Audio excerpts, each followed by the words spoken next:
Bonjour et bienvenue sur j'aicompris.com. Alors l'objectif de cette vidéo, c'est d'apprendre à multiplier par 10, 100 ou 1000. Alors prenons un exemple. Imaginons qu'on veuille multiplier 2,58 par 10. Alors écrivons 2,58 dans un tableau de numération. Donc 2, c'est ce qui correspond aux unités. Ensuite, on a notre virgule. 5, c'est ce qui correspond au dixième. Et 8, c'est ce qui correspond au centième. Et nous, ce qu'on veut, c'est multiplier par 10. Alors, si vous prenez 2 et que vous le multipliez par 10, 2 fois 10, ça nous fait 20. Et donc, le chiffre des unités va devenir le chiffre des dizaines. Et pareil pour le chiffre des dixièmes, si vous multipliez par 10, il va devenir le chiffre des unités. Et pareil pour le chiffre des centièmes, si vous multipliez par 10, il va se décaler d'un rang vers la gauche. Et donc, pour multiplier un nombre par 10, c'est très simple, il suffit de prendre le nombre et dans le tableau, de le faire glisser d'un rang vers la gauche. Et donc, 2,58 fois 10, eh bien, ça fait 25,8. Maintenant, imaginons que notre nombre de départ, 2,58, on veuille le multiplier par 100. Alors, je rappelle que 100, c'est 10 fois 10, et donc multiplier par 100, ça revient à multiplier une première fois par 10, puis une deuxième fois par 10. Donc on revient à notre nombre de départ, 2,58, et pour le multiplier par 100, eh bien on va le multiplier deux fois par 10. Et pour le multiplier par 10 une fois, on le décale d'un rang vers la gauche, et pour le multiplier une deuxième fois par 10, on le décale encore d'un rang vers la gauche. Et donc 2,58 que multiplie 100, eh bien, ça fait tout simplement 258.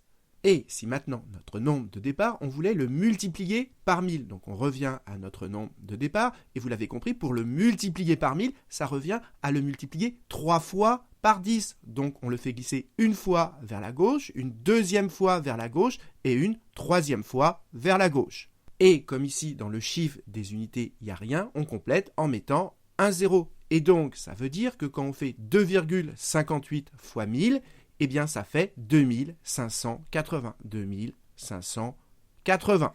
Donc, retenez bien que quand on a un nombre et qu'on veut le multiplier par 10, on le fait glisser d'un rang vers la gauche. Quand on veut le multiplier par 100, on le fait glisser de 2 rangs vers la gauche. Et quand on veut le multiplier par 1000, on le fait glisser de 3 rangs vers la gauche.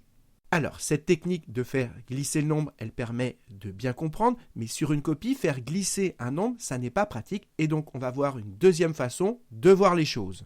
Eh bien, regardez la virgule. Quand on a multiplié par 10, qu'est-ce qui s'est passé pour la virgule? Eh bien, elle s'est décalée d'un rang vers la droite.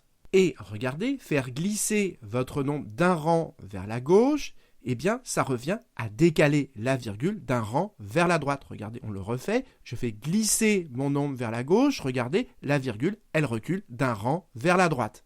Donc, pour multiplier par 10, soit vous faites glisser votre nombre d'un rang vers la gauche, soit vous reculez la virgule d'un rang vers la droite. C'est exactement pareil.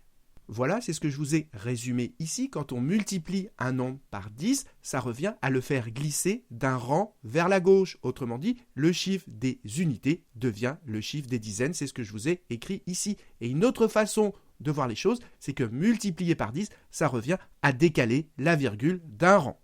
Alors, pour voir si vous avez bien compris, je vous demande de faire ce calcul, appuyez sur pause et on se retrouve juste après.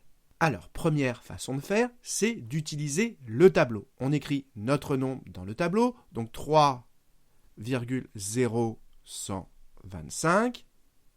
Et maintenant, pour multiplier par 1000, notre nombre, on va le faire glisser de 3 rangs vers la gauche. Donc, allons-y, je prends mon nombre et pour le multiplier par 1000, je vais le décaler de 3 rangs vers la gauche. Donc, on y va, 1 rang, 2 rangs, 3 rangs. Et voilà le résultat. Quand je multiplie par 1000, ça fait 3012,5. Maintenant, imaginons que je n'ai pas le tableau. Alors, je commence par recopier l'opération. Donc, 3,0125 fois 1000.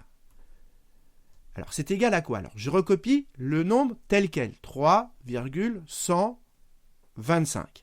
Et on vient de voir que multiplier par 1000, ça va décaler la virgule de 3 rangs, mais de 3 rangs vers la gauche ou vers la droite. Quand on multiplie par 1000, ça rend le nombre plus grand. Et donc, si on veut le rendre plus grand, il faut décaler la virgule vers la droite. Donc, elle va être décalée de, comme on multiplie par 1000, de 3 rangs, 1 rang, 2 rangs, 3 rangs. Elle va être décalée de 3 rangs vers la droite. Et donc, on retrouve que le résultat, c'est 3012,5. Donc, retenez bien qu'il y a deux façons de voir les choses. Soit on fait glisser le nombre dans le tableau, soit on décale la virgule. C'est ce que je vous ai rappelé ici. Et maintenant, pour vous entraîner, je vous propose cet exercice. Donc, cherchez-le bien et vous aurez la réponse dans la prochaine vidéo. Et en attendant, comme d'habitude, si vous avez apprécié cette vidéo, n'hésitez pas à la partager et à la liker.